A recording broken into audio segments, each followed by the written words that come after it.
Now, if you get stopped on the side of the highway by an ICE agent, hand them a tribal ID. They may have no idea what an Indian tribe is. They may have no idea what federal recognition means. They are looking for a handful of documents that they have been told evidence proof of U.S. citizenship, and a tribal ID may not be one.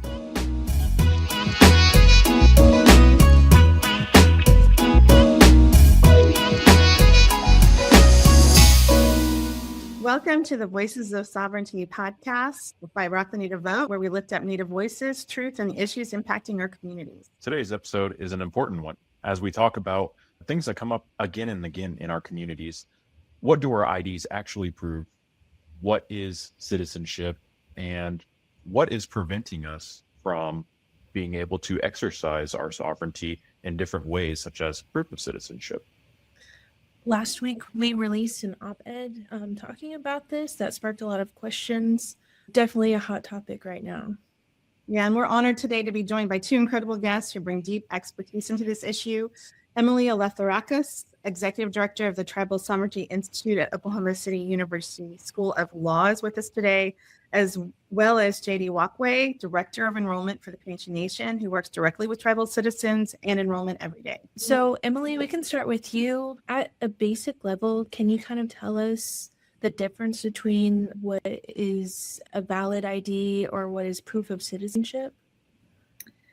So there's kind of two different lines of thinking here, right? We have this idea of what is valid in terms of showing residency, what is appropriate identification for employment applications. And then we have this separate line of things to consider when we're talking about proof of citizenship with respect to immigration and customs enforcement and the things that we're seeing happening in the news.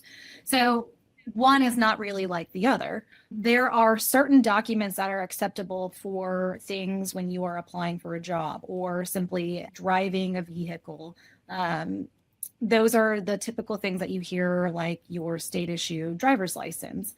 Those types of documents do not in and of themselves demonstrate U.S. citizenship.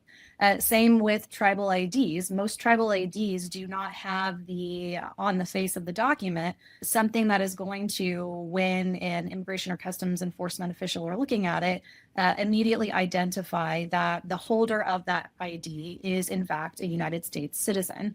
So there are specific documents that do evidence U.S. citizenship, such as passports, passport cards, and a birth certificate, keeping in mind that a birth certificate specifically is going to need to be coupled with an actual photo ID to prove that you are in fact the person and who that birth certificate was issued to. But when we're talking specifically about proof of actual U.S. citizenship on just the face of an actual document, we're really limited in the types of documents that will provide that necessary information. And most of the time, you're limited to things like a passport, as well as a birth certificate coupled with a tribal ID or another document that's going to have a photo ID. Thank you so much for kind of outlining that. And JD, since you work directly with tribal enrollment, could you kind of explain to us what the general tribal ID looks like? What does that represent? What are some of these different barriers that we're seeing, or maybe that you're hearing from the community about their tribal IDs?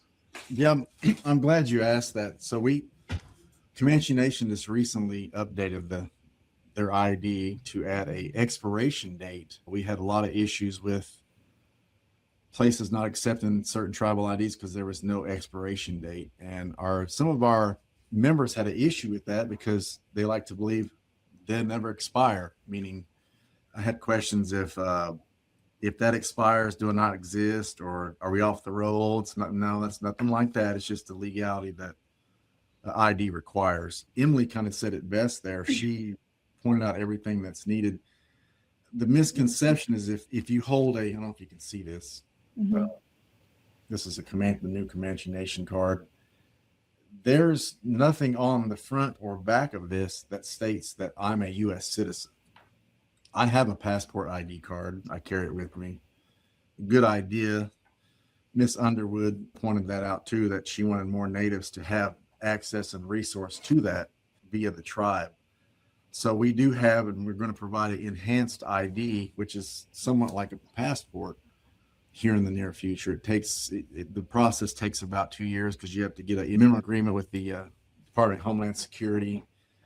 It's pretty much like interviewing for a passport. So you have to come in, make the time. It costs a little bit more. I'd say around $85 to get started. And of course, it's up to about 130, 160, depending on where you go. Could you kind of explain a little bit about that process or some of the thinking that's led up to that decision to go to those enhanced IDs and maybe what additional, I don't know, barriers or infrastructure is needed so that tribes can be able to do this? Sure. So what you'll do is, let's just say you come in, you'll fill out an application. We'll turn it in. You'll set an appointment. We'll go over your, pretty much as a background check is what it is. They want to make sure you're a citizen of where you say you're from. So if you do need a passport, the cost, the barrier, here's the barrier that I kind of noticed with our Native people is the cost of it. And some people come into my office, they barely have enough money for the $10 for this card. So I don't see a lot of our elders or the ones that are on a fixed income able to provide for the enhanced ID. The other barrier is just the fact that some people don't want to take that extra step to even get that. And I know with today's political climate, you want to have that protection for yourself and your family members. And it's really not there yet. There's tribes in Oklahoma that are kind of against it. The startup cost is a lot. I believe the startup cost to actually get all this started was around $250,000 to get started. And that's with the laser printer. You have to have a specific laser printer with a certain ID on it that the Department of Homeland actually recognizes. There's certain cards, certain type cards that it goes on. And there's a certain front with you probably can't see it on there. There's certain holograms and things that they require as well to be vetted as for that ID. The last barrier I would say is just people being in the know of what they're needing it for. People, our tribal members are their word of being, I think Jenny had a great wording for it's called immigrant adjacent. Is that the word? Yeah. Yeah. So, and I noticed this the other day, and this happened to me, and I'll just share this with you real quick. It wasn't nothing serious. My wife and I were at Walmart, and I went to high school with a bunch of Spanish people here in Lawton, and we were all talking, and we're all around the same color skin, same color hair. Some of them got tattoos and stuff. So we're all talking in a group, and these people are walking by, and they start speaking Spanish to me. So they kind of lumped me in there with them, and I wasn't that great in Spanish in high school, so I think the word is indios for being native. I think something like that. And I said, no, I'm Native American. I'm not Comanche. I'm not Spanish. So that right there, that little lumping of me in within, nothing bad, of course. It's just I could see where our members go, hey, wait a minute, we're lumped together, and now we have to prove who we are. Whoever you're vetted by, or whatever agencies got you at hold, if you're, God forbid you're detained, you have to now prove to them that you're a legal citizen of the United States. So that was the whole of the push for us to protect our members at large in other states, wherever they're at. They have that resource to help them be identified. But right now, there's nothing stating in our Constitution, on our cards, that when they come in to enroll with us, that they have to prove, or they have to put anywhere on that card that they're a member of the United States. They don't have to prove that. It just shows that we're a member of the tribe. Well, and I think that's a really big misconception across our community. When we were briefing just this last weekend, people were walking up and we were handing out these neck wallets that we're offering from Wauqua Native Vote this spring so that people can carry all their documentation in one place. They were mad. They're like, oh, I have my tribal ID, I have my proof, I'm good. And then when we put out the op-ed about that it's not enough, they were mad and frustrated. And they're like, and this might be something, Emily, for you to weigh in on, because they're like, my tribe's a federally recognized tribe. This is an official federal ID from my tribe. Why is that not enough? Yeah, I think that is a valid frustration, frankly. It seems a little bit counterintuitive that as a citizen of a tribe that has federal recognition with a CDID card, typically those are things that if you are, again, trying to apply for employment or, going through some other official processes, those are documents that would be valid to show proof of U.S. citizenship. On the flip side of that, though, and I think JD kind of made this point, there are tribes that don't require U.S. citizenship in order to get a tribal ID. So I think the baseline here is we're looking for place of birth. And so a document that indicates place of birth, that's what a passport's going to do. That's what a birth certificate's going to do. There are, you could be born in Mexico and still be a citizen of a tribal nation here in the United States. So that tribal ID isn't necessarily one and the same in proving U.S. citizenship, even if it's a federally recognized tribe. There's also issues with, federal recognition can change over time. So a tribe may be federally recognized in any given time period and potentially lose that federal recognition through some type of processes that happen with the federal government. And so at the end of the day, the issue and the concern, some kind of documentation showing place of birth. And that is what that birth certificate is going to do. That is what that passport is going to do. And so, I think there is also, and I think, Jenny, we talked about this before, there's also a significant lack of education depending on who you are approached by, right? If you are submitting documentation to apply for a passport, you have, a tribal ID may be one type of identification that you can use in conjunction with other things. Now, if you get stopped on the side of the highway by an ICE agent, hand them a tribal ID, they may have no idea what an Indian tribe is. They may have no idea what federal recognition means. They are looking for one of a handful of documents that they have been told evidence proof of U.S. citizenship, and a tribal ID may not be one. And so even if we are citizens of federally recognized tribes, and even if that means that we had to demonstrate some kind of birth in the United States, that doesn't always equate to an ICE agent or some other law enforcement officer, stopping someone, walking down the street. That's not always going to, that education, that lack of education in what tribal citizenship is, what, sovereign tribal nations mean, it's not always going to translate and get you across the finish line. I mean, here at the law school, we do a lot of work with tribal citizens, and we've had some of our clients who have not shown up to appointments because they have been held in ICE custody for this exact thing that JD's mentioning, which is, profiling based on skin color and based on what they look like, and getting lumped into this group of people that are being targeted. And again, simply saying I'm a citizen of a tribal nation here in Oklahoma isn't always going to get the type of response and reaction that, we who are educated and understand what citizenship in a tribal nation means. It's not always going to translate to that necessary proof of citizenship that's going to satisfy law enforcement in those emergency circumstances. And since we've posted that op-ed on rocktheNativeVote.com and .org, we've seen a lot of people talk about, well, in this specific instance, they let me into the military base, or in this specific instance, nobody seemed to question my tribal ID. And we do want to pose that, in some states, people are very understanding that tribal citizens live in that state, and that since they're a citizen, inherently, they are a citizen of the United States as well. And we know this through, the Indian Citizenship Act of 1924. But we also want to encourage you to know that, some of these individuals, specifically, let's say ICE agents, are not maybe fully trained in all the different laws and procedures that are needed in order to be able to understand that from the get-go, right? We also see people say like, well, I was able to go through like the Canadian border with my tribal ID and such. That's a specific reference to the Jays Treaty, and that's only some tribes that apply to that.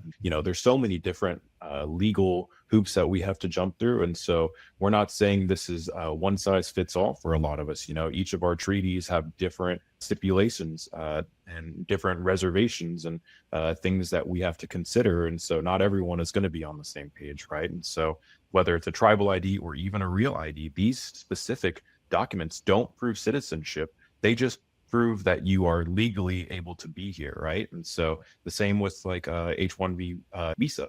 You're legally allowed to be here, but it doesn't necessarily mean that you're a U.S. citizen.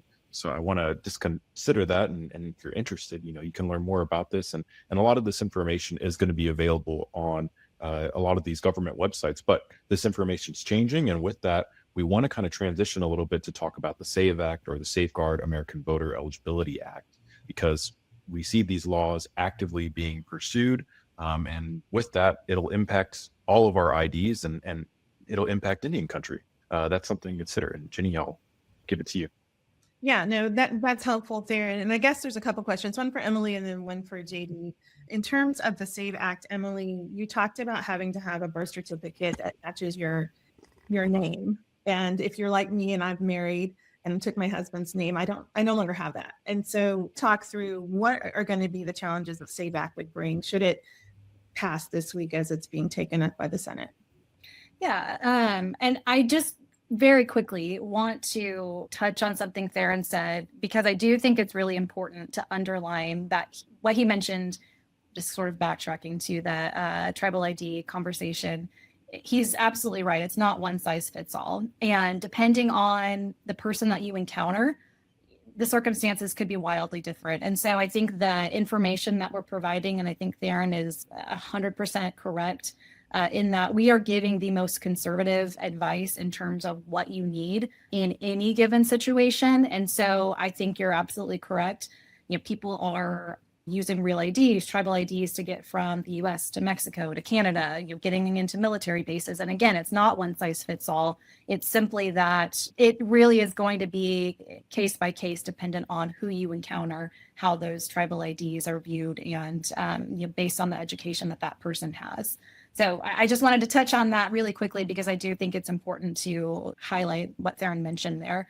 And then transitioning back over to the SAVE Act. Yes, what you mentioned, Jenny, in terms of what this legislation is going to do is it's going to require additional evidence, additional proof. It's going to put the burden on the American voter to prove that they are, in fact, a U.S. citizen entitled to vote. One of those things is, in order to register to vote, you are going to have to show proof of U.S. citizenship through those same types of documents we've been talking about, such as a birth certificate. The issue being that for the birth certificate to be valid, to lead you to be eligible to vote, you've got to also show a photo ID with a name that is the same as that birth certificate. And so there are many people who are married, who have undergone name changes, whatever the case may be, their name is not the same as they sit here today that is on their birth certificate. And so there's been a lot of conversation about, you can bring an adoption decree or a marriage license, and that would be sufficient to show that you are in fact that person, named in the birth certificate. But there's not anything specific in that legislation that is going to authorize the acceptance of those types of legal documents. There's a gap, there's a hole. So, we can say, sure, you can bring a marriage license, or you can bring, some other documentation to show that I, Emily Eleftherakis, am the same person in my birth certificate as Emily Stevens. But unless and until there's something that is actually concrete in that legislation, again, there's no requirement that be accepted. And so the ability of someone who doesn't have the same name as their birth certificate, their ability to be eligible to register to vote is significantly reduced under this legislation than it was prior to, the longstanding policies for voter registration in the past. Great, thank you. JD, when we were talking before previously, we know that tribal IDs, we can use them and state real IDs for voting here in the state of Oklahoma, correct? Yes. And so what's your take? I mean, what are you telling tribal members about this issue, or what their next steps need to be? Let's just say I had a member come in the other day. It's kind of like what Emily said, you want to make sure the document you're using has the same name. I'm always clear with the members that please update all your information. If you get married, bring in your marriage license. Let's put it in your file. Let's see the name change. This is real prevalent with the per capita payment too. The IRS will flag you if your name is different within our accounting system and our tribal ID. They'll automatically tax that on there. And man, you've never seen somebody upset members about that. And I've told them, you got to update your information. You want to stay current with us. You want to stay current with everybody that, that needs it. The voting thing, that is true.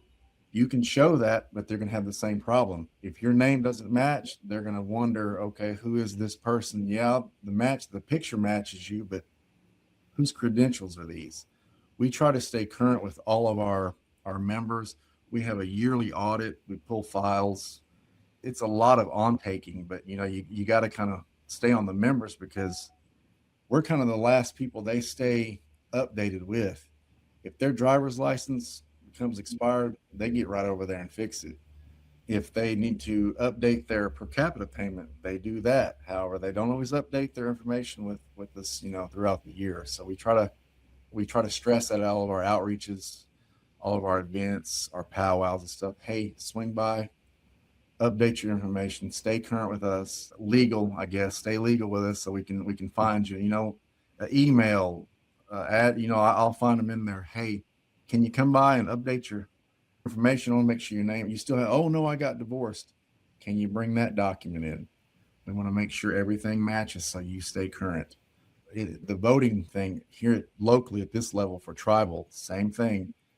You'll have people come in, it doesn't match. What do? We get into our progeny system, which is the database for the memberships. We have to pull their file, make sure it's the person. So it becomes kind of a hassle at the last minute if you don't do it beforehand. So it's kind of like what Emily said. You have to stay current. You have to try to show who you are and prove who you are. So that's what we stress all the time. Please, be able to identify yourself. There's not a lot of nice people out there, and these ICE agents, they don't always play by the rules. So that's why I tell our members, please be careful and please keep your membership on file with us updated. Absolutely. Thank you so much, JD. And yeah, as a reminder, we're talking about these conversations. And for some of you, this is new information. We do encourage you to look more into this. And so we'll be following up with our op-ed with additional information on where you can kind of learn what applies, what doesn't. If you're going out to vote, consider who is the governing body or the people making the rules for that specific voting situation, right? So if it's a tribal voting, that tribe gets to decide what is an acceptable form of ID. If it's local, if it's national, consider that, look at the website, see what are valid forms of ID. In this specific instance, we're talking about proof of citizenship. And so that's kind of different than if you're just a legal resident of a place, right? And so right now, as we know it, and depending on if the SAVE Act continues to be pushed forward, our main forms of U.S. citizenship that we have are our passports or a passport card or birth certificate. And then, of course, we talked about that supplemental information that you need to prove so that your name matches these different documents. We understand that this is sometimes more cumbersome, and that's why a lot of people are having conversations about whether this is beneficial or hindering individuals. And we want to remind everyone we are nonpartisan. And of course, if we could have it where tribal IDs were the one size fits all and that would be accepted everywhere and anywhere, we would love that to be the case. But we're just acknowledging that that's not the case right now. And so there are barriers in place that are preventing some of us from being able to vote or being able to vote efficiently. And so we want everyone to consider that. We appreciate you all for joining us here today. And I'll leave it over to my co-host to finish us off. Yeah, so this conversation really does matter. There's been a lot of questions, especially during our tabling recently with the Wild Onion Dinner.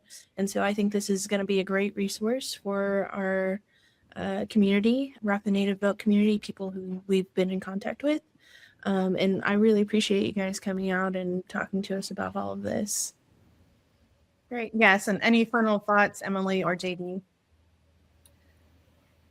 I think it's important to remember when we're talking about the SAVE Act, it applies to federal elections. So, these proof of U.S. citizenship requirements are going to be applicable for federal elections, U.S. Senate, Congress, presidential elections. The states still maintain their authority to set their election laws. And so it complicates things because if the SAVE Act does pass, then how are states going to implement it with respect to their own elections?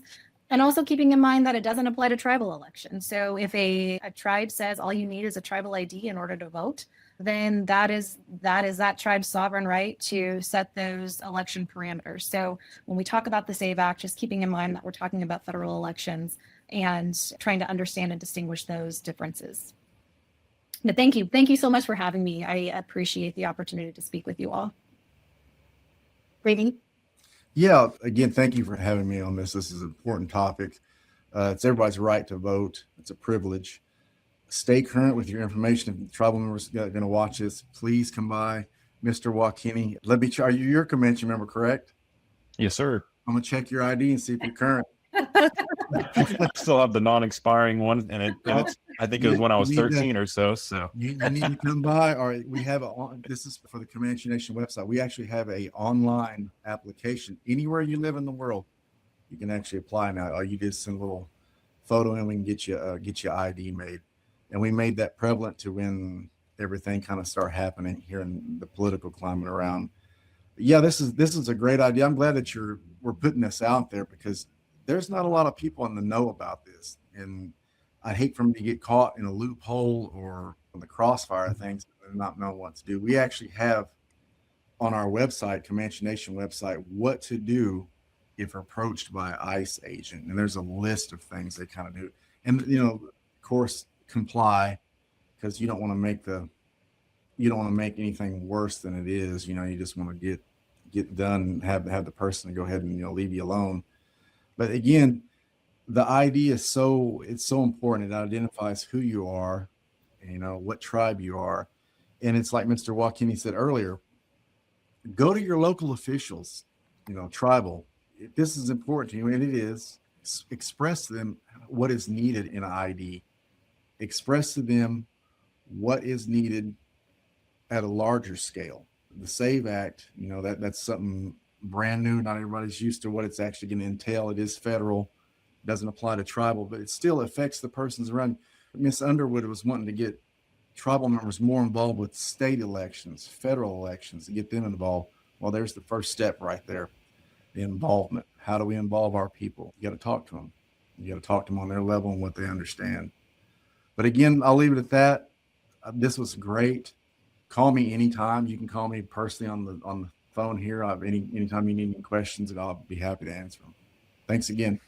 Thank you so much. Thank you, Emily. Thank you. Rock the Native Vote team for joining us on Voices of Sovereignty. Please stay informed, stay engaged, and take care of one another. And we'll be following up with more information on this important issue.